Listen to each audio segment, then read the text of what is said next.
Il sottosegretario Bressa ha il merito di essere il padre putativo del comma 3 del 116. Io ho il merito di averglielo fatto applicare.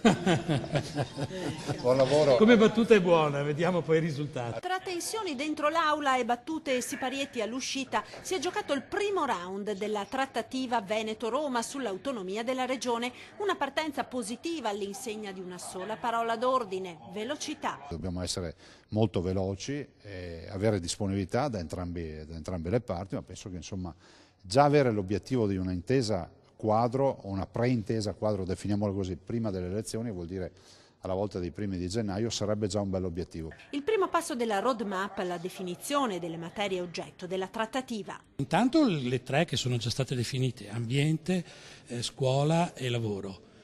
Adesso stiamo attendendo la formalizzazione delle altre, l'ha già fatto per quanto riguarda la sanità, e vediamo poi quali sono le priorità.